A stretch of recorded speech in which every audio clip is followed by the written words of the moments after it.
I used to have gout. The attacks came just about every month, and they were simply awful. Now, I haven't had an attack for more than 2 years. I don't think I'll ever have another one ever again. At their worst, those attacks were disabling. I couldn't move. I couldn't go to work. I was literally unable to get up because even the slightest movement of the affected area was beyond unbearable. I couldn't sleep properly with bedclothes, which in cooler weather meant turning the heating up in the house. Not comfortable for my wife, not good for our energy bills. The causes of gout, and the real causes of gout. After my first encounter with gout, my doctor gave me the standard explanation of its causes. He said that gout was caused by excess uric acid in the blood. Uric acid is a byproduct of the processing of certain foods. The uric acid comes from the liver as a waste product. It's sent to the kidneys from where it is supposed to be removed from the body. I had gout because, in a nutshell, gout is what you get when your body isn't expelling all its uric acid. The excess uric acid forms tiny spike-shaped crystals. Those crystals get into your bloodstream. From there, they find their way into your joints. And from time to time, the immune system attacks them.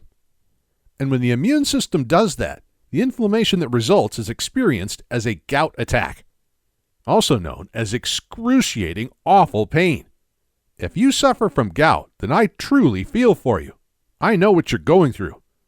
It's been just over 2 years now since my final gout attack, but I still remember what it felt like. Anyway, that was the doctor's explanation of gout. So far, so simple.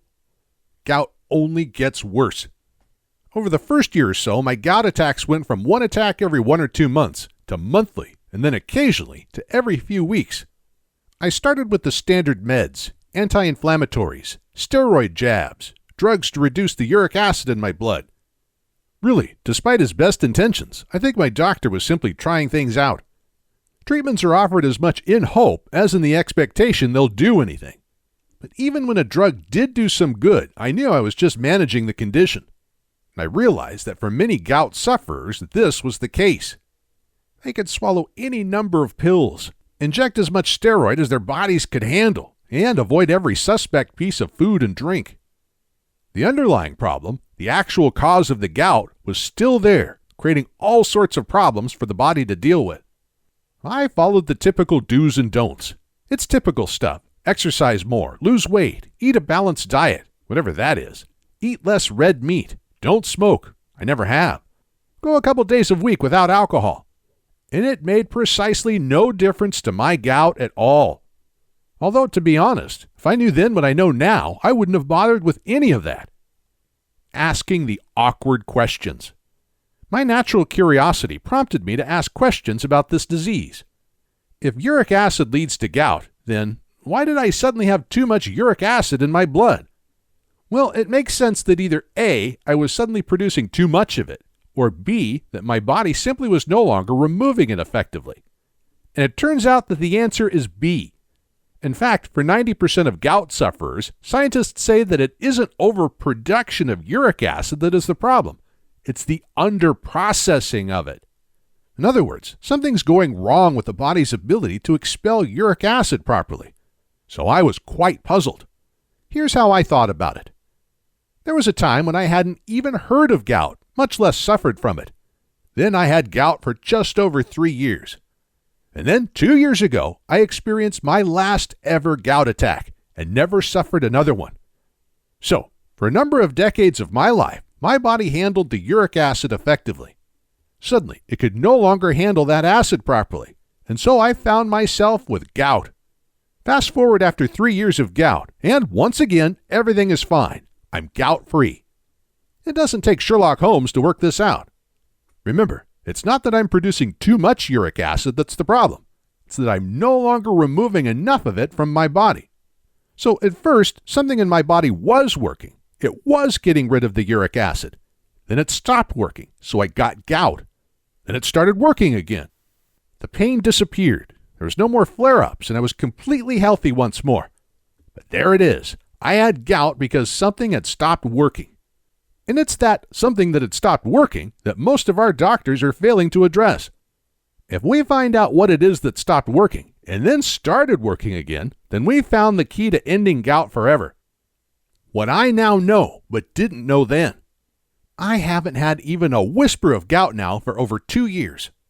And this is because, unlike most sufferers, I found a practitioner who tackled my gout from where it started, as opposed to just handling the symptoms. Once she'd done that, the problem of my body not processing uric acid properly was over. Bye-bye gout. I'm going to tell you about her approach now. But first, just be sure about this, because if you suffer gout, this probably is your experience too. Once my doctor decided I had gout, he followed a pretty standard pattern of advice, medications, and treatments. Doctors all over America typically focus on 3 different approaches to the gout problem. First, since uric acid is the byproduct of the food we eat, they look at dietary restrictions on food, mostly on red meat and alcohol. The thinking is that if less uric acid is being produced in the first place, there's less for the body to deal with. That sounds a lot more sensible than it actually is. Second, gout patients try drugs that tackle the uric acid that's already made it to the bloodstream. The aim here is to help the body do its job of dissolving this excess. That meets with unpredictable results. But worse, it's dealing with the excess uric acid, not the reason why there's excess uric acid. Finally, other drugs are offered to tackle the pain and inflammation of gout as it arises. Again, this deals with what is happening, but not why it's happening. Still, on the surface, all this is perfectly understandable, but there's a serious problem here. Because for as long as the emphasis is on tackling gout at the point where the disease is already in some way in motion, we're simply not addressing what set it in motion in the first place.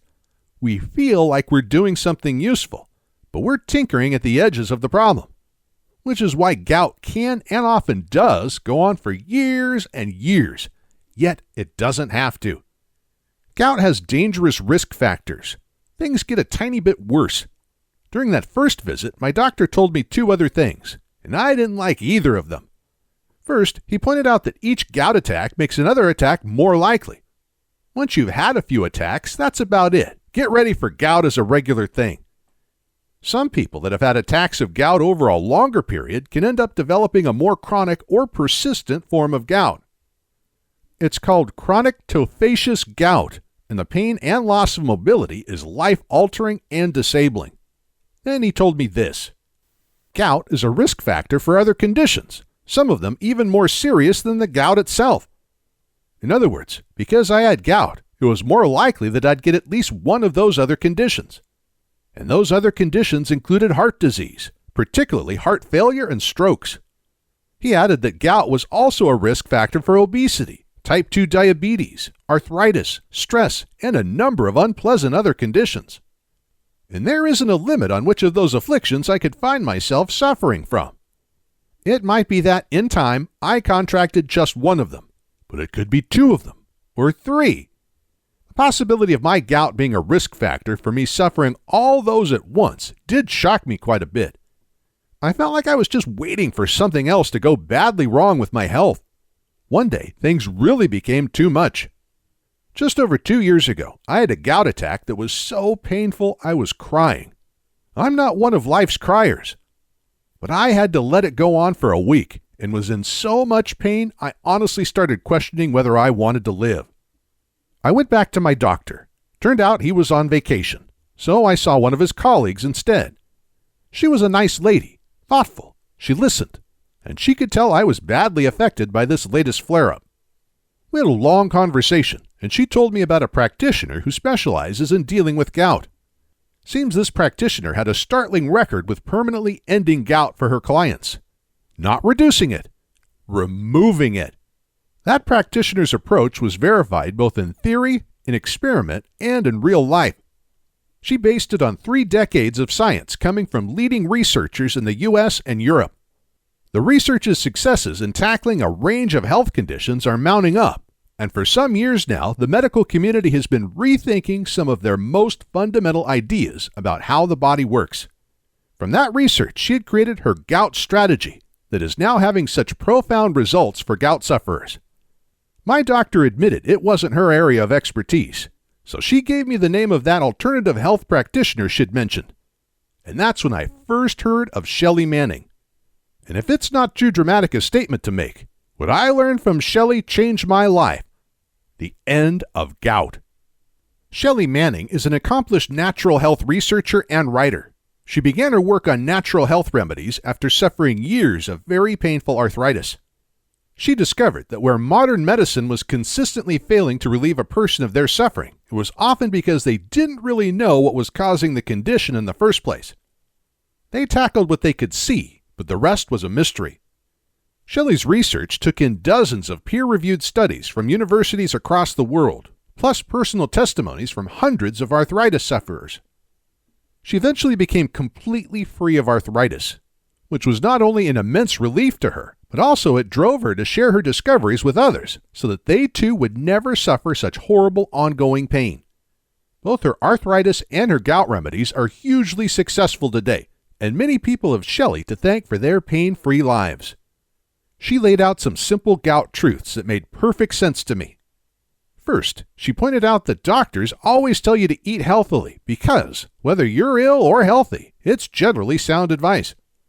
What's more, if you go from eating and drinking a lot of junk to eating lots of good quality food, then your overall health is bound to improve a little. But this is where I learned a startling insight from Shelley.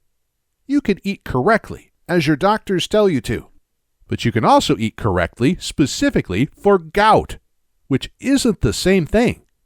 Because you can eat food that specifically tackles gout head on. Food that removes the source of gout. That's something that stopped working that we learned about earlier. And that's a whole different ballgame. This ain't theory. How this insight came about is fascinating. Scientists have long known food is a medicine.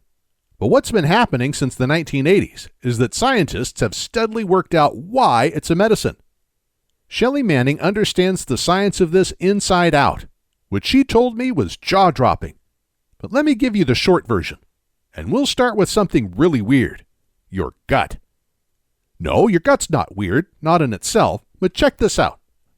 You have, it is estimated, something like 75 trillion bacteria in your gut. There are more bacteria in the gut than cells in the entire human body, and you've had them all your life. The bacteria in our gut make up what is called our microbiome.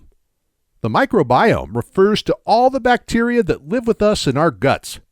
It's the community of bacteria, plus other microorganisms, that are permanently with us.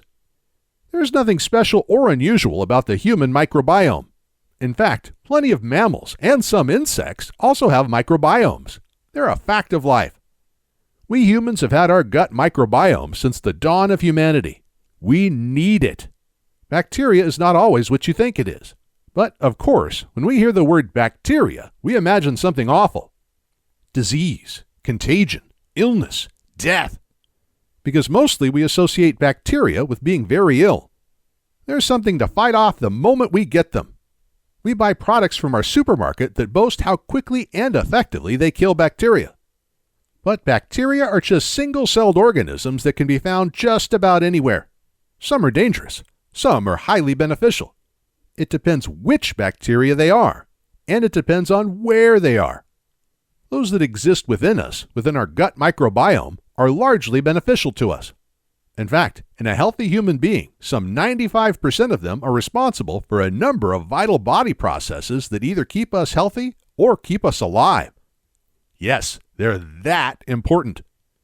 We are, in fact, extraordinarily dependent on the health of our microbiome. So much about us on the surface, our health, our moods, our body weight, reflects what's going on in the gut.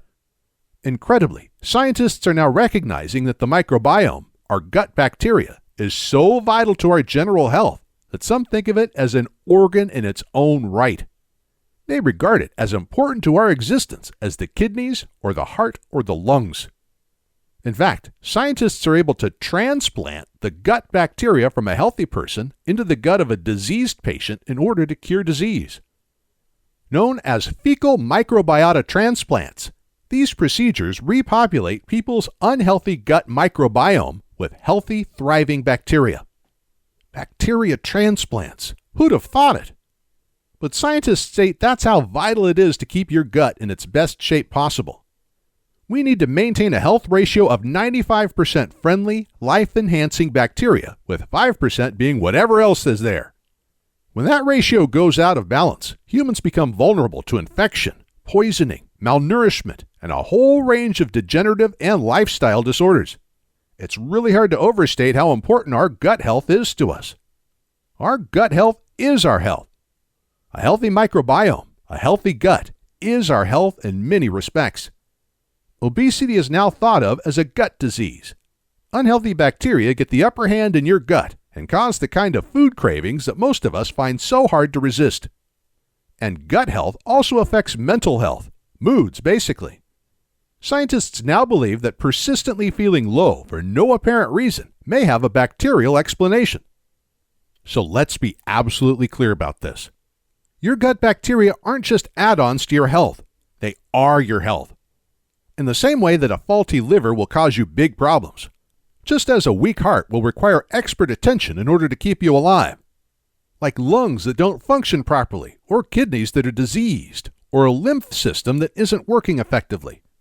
Your gut health is vital to your overall health because your gut bacteria do things that your body itself can't do. To be healthy, we must make sure that we encourage beneficial, healthy bacteria to flourish, while at the same time, we discourage less beneficial or harmful bacteria from doing the same. If we don't do this, then there are consequences, and gout is one of those consequences. And that's how I got the condition myself. Poor gut health gave me gout. It's done the same to you, but good gut health undid all that damage, making gout nothing more than a distant memory. And it can do the same for you. You really can do something about your condition now. The key to a healthy gut and a healthy body. What I learned from Shelley Manning is that if you practice healthy eating, then you may affect your gut health for the better, even if that wasn't your intention. In other words, by eating better foods, you may very well accidentally improve things a little. Unfortunately, we might also accidentally make things a little worse for our gut bacteria. Some healthy food actually isn't so healthy for our guts. If we want to tackle gout once and for all, we have to be clear about what helps us and what hurts us. So what Shelley does is remove the accident aspect of healthy eating. She focuses hard on what makes our gut bacteria healthier and happier. And she ensures that we don't do ourselves any harm by ingesting too much of what harms that bacteria. And this approach works. I finally won the struggle against gout because, for the first time, I could make conscious choices about eating for gut health. Here was something I could do that would directly tackle that nasty disease head on. Shelley's deliberate gout-focused strategy addressed my gout at its actual source. My microbiome flourished, and when it did, I did too, which changed my life forever. The link between your gut health and your gout. Scientists are now clear that gut health determines whether or not you have gout. How? By comparing the microbiome profiles, the bacteria profiles of people who have gout with the microbiome profiles of people who do not have gout. There is a clear difference. And the differences in the microbiome between gout patients and healthy people are predictable and consistent, which means that we can know whether a person has gout just by looking at their microbiome. Put plainly and simply, gout is a disease of the gut. So why do you have gout whereas I don't? It's because I have one thing you don't have. All the right bacteria thriving in my gut. And specifically, that bacteria is doing one thing for me that it's not doing for you. It's helping my kidneys process the excess uric acid that causes gout in the first place. Because that bacteria is converting up to 1/3 of that excess uric acid into something called allantoin, a substance that dissolves in water. Which means up to 1/3 of my body's uric acid can be simply got rid of in urine. So, put crudely, I simply pee it out. No need for my kidneys to process it all. My gut bacteria has it covered. This is the incredible power of your gut microbiome. Human bodies can't turn uric acid into allantoin, but our friendly gut bacteria can. And when it does that for me, it's clearing up the excess uric acid in my bloodstream, meaning my kidneys don't have to. So those pin-like uric acid crystals don't form, which means they don't find themselves lodged in my joints, meaning there's nothing for my immune system to attack, so nothing to cause excruciating, disabling pain. My gut will have trillions of bacteria in it whether I want it to or not. So will yours. But I can choose whether that bacteria is the life-enhancing bacteria that keeps me happy, healthy, and alive, or the dangerous, disease-giving stuff. I chose the good stuff. So I have plentiful, good, friendly, life-enhancing gut bacteria working for me, doing things for me that the human body simply cannot do for itself. And when I made that choice, my gout didn't stand a chance. Bacteria is a lifesaver. One last thing. You recall that my doctor told me gout was a risk factor for type 2 diabetes, obesity, kidney disease, heart disease, irritable bowel disease, and so on. If you have gout, then it's very likely that you'll go on to develop one or more of the others. The medical profession has known about the link between these diseases for decades. They now know why there's this link. They found that the bacteria profile in a person with one of these diseases is recognizable and predictable.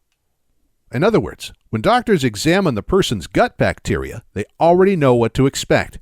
Because that gut profile, that ratio of healthy bacteria to unhealthy bacteria, is the origin of that condition. It's what's causing it. Of course, the bacteria profile for each disease will vary. But once your gut health is going downhill, it can be one-way traffic, and the bad effects spread throughout the microbiome. So defeating gout isn't, in fact, just defeating gout.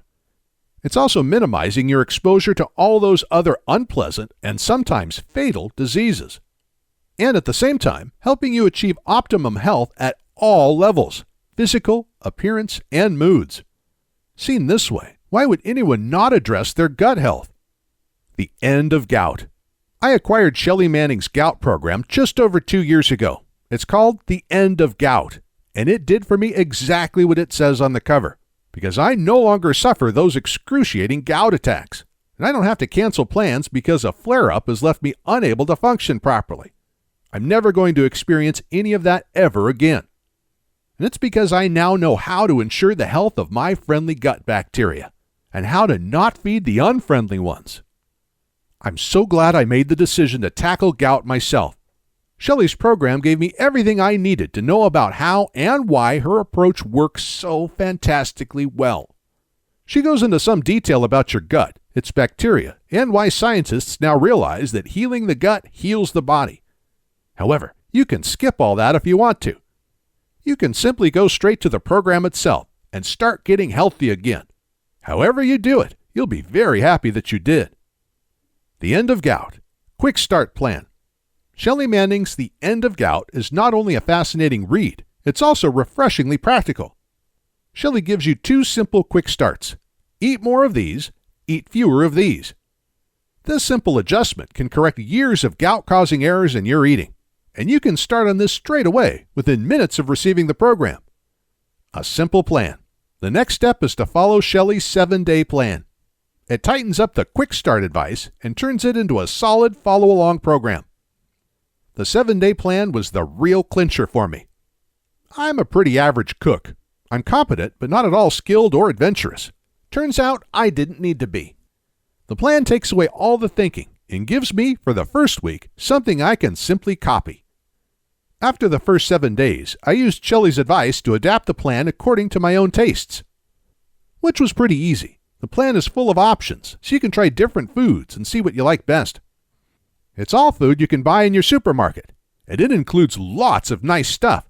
The chocolate and strawberries desserts were real winners in my house. This isn't a weight loss plan, so there isn't any calorie counting or portion control. I was never hungry. As a side note, I actually have now lost weight because of the plan. But that's more to do with the fact that a healthy gut means fewer or no food cravings. Remember, it's bad bacteria that craves the food, not you. When they're gone, they take their cravings with them. I did have a gout flare-up about 10 days after starting the program. It was noticeably milder than others. It was painful, but lasted about 5 days from beginning to end, which is significantly shorter than what I'm used to. However, what I didn't know at that time was this. That attack was the last one I would ever have. My gout didn't announce that it had thrown in the towel. It just stopped. I had that last attack and never had another one. I am gout-free for life. Now it's your turn. There's now thousands of us who no longer suffer gout because we tackled it at its cause instead of just tinkering with the symptoms. I'm one of them. Remember, I got gout for the same reasons you have it now. An unhealthy gut microbiome meant that bacteria that should have been removing a third of my body's uric acid simply wasn't. That bacteria had diminished to the point that my kidneys were trying to deal with the acid on their own, and they couldn't cope. Nor can yours. It wasn't that I was suddenly producing too much uric acid. It's that my gut was no longer able to help my kidneys remove it from my body. By following Shelley Manning's program, I ate myself back to health, and the transformation from gout to no gout almost felt like magic. You can possibly imagine it yourself, what it would be like to simply never have any gout ever again. Take my word for it, it's wonderful. No flare-ups, no pain, no being laid up in bed for days waiting for the pain to subside. No wondering if some future event will be messed up because I'm laid up in agony with another attack. Just as pleasing as that, I've also dramatically reduced my risks of suffering diabetes, kidney failure, heart disease, and some cancers. Shelley's program lays it all out for us. No special knowledge is required. I found it easy. This program is guaranteed. The end of gout works. The science behind it is solid and accepted the world over. Thousands of people like me, happy ex-sufferers, will confirm that repairing unhealthy bacteria is the way to remedy conditions like gout, conditions that doctors typically struggle with and never really cure. And since there's no doubt that you will enjoy the same results as the rest of us, Shelley offers you a money-back guarantee. If any time within 60 days of you purchasing the end of gout, your gout isn't completely gone, she'll give you your money back. Simple as that. So you can afford to be good to yourself, and you can start saying goodbye to your gout right now. Click on the link and get your own copy of Shelley Manning's The End of Gout. Buying her program was the single best thing I ever did for my health. You'll agree, and she guarantees it. So don't put this off. Get your copy of the program below. Nothing makes more sense than this. Shelley Manning's program basically handheld me to health. It walked me from A to Z, which, to be honest, is pretty much what I needed it to do. She attacks the problem at its cause. And the cause is well understood. Your bacteria has depleted and isn't helping dispose of excess uric acid. You've lost too much good, healthy bacteria. So repopulate your gut by feeding it properly. It honestly isn't more complicated than this. Sometimes I can't quite believe my gout is gone. But it is, and it won't be back. Would you like the same for yourself? You can have it. Click the link below, and Shelley's The End of Gout will be with you in about 90 seconds. It will only get better if you make it get better. Don't doubt that your gut health is poor. The bacteria environment in a gout sufferer is basically sick. Friendly, life-enhancing bacteria are in retreat. And their place in your gut is being taken by that steadily increasing number of bacteria that will only do harm. Put that way, you perhaps realize that you don't have gout at all. You actually have a diseased gut. Gout is one of a diseased gut's many possible symptoms. In time, type 2 diabetes, obesity, kidney failure, and some cancers are much more likely because of that same diseased gut. Don't do this to yourself. Do what thousands of ex-gout sufferers have done. We took charge of our gout by taking charge of our health. And by doing that, we not only freed ourselves of that deeply unpleasant condition, we also drastically reduced the chances of catching something even worse. We know that if we don't address disease properly, things tend to get steadily worse, which is the last thing we want. Now, then, is the time to act. Click the link button below and get your copy of The End of Gout.